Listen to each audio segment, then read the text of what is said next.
Hello दोस्तों, मैं रीमा वर्मा अपने यूट्यूब चैनल मल्टीटास्किंग रीमा पर आप सबका स्वागत करती हूं और उम्मीद करती हूं कि आप सब अच्छे होंगे। आज मैं आप सबके लिए एक झूमर गीत लेकर आई हूं और उम्मीद करती हूं कि आप सबको बहुत ही पसंद आएगा। उस गीत में ऐसे कोई शब्द नहीं है जो इसे आप कहीं भी गाने में शर्मिंदगी महसूस करें या सुनने वाले को खराब लगे। तो चलिए सुनते हैं उस गीत को।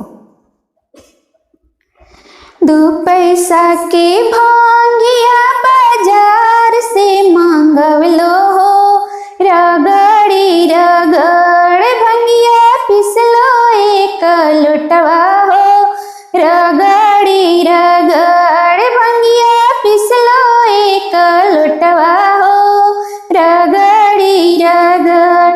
दो पैसा के भांगिया बाजार से मांगवलो हो, रगड़ी रगड़ भंगिया पिसलो एक लोटवा हो, रगड़ी रगड़ भंगिया पिसलो एक लोटवा हो, रगड़ी रगड़।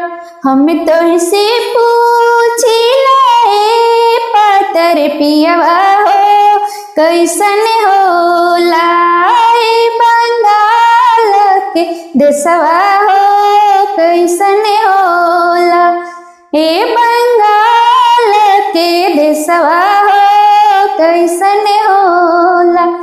ईंट के मकान हवे टीन के छावैया हो, चमा चमा उनकर चमा के माड़ैया हो, चमा चमा।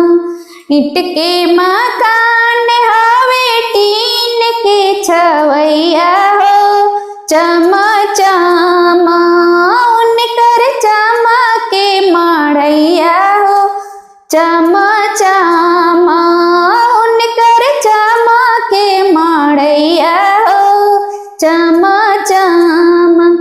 लामी लामी के सिया उलट के बांधे चोटिया हो, लचर लचर उनकर लचके कमरिया हो, लचर लचर।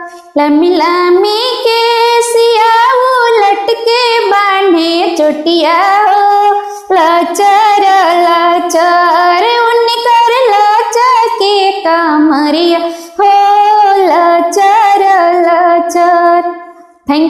Thanks for watching. तो यही गीत था और मेरा ये गीत आपको कैसा लगा लाइक कीजिए, शेयर कीजिए और कमेंट करना तो बिल्कुल नहीं भूलिए। मेरे चैनल पर यदि आप नए हैं तो इसे सब्सक्राइब कीजिए और ऑल बटन को प्रेस कीजिए ताकि मेरे हर वीडियो का नोटिफिकेशन आप तक पहुंचता रहे और आप इस गीत का आनंद उठाते रहे। उस पर और भी कई सारे गीत हैं, उन सबका आनंद उठाते रहे और आगे शेयर करते रहे। Thanks for watching.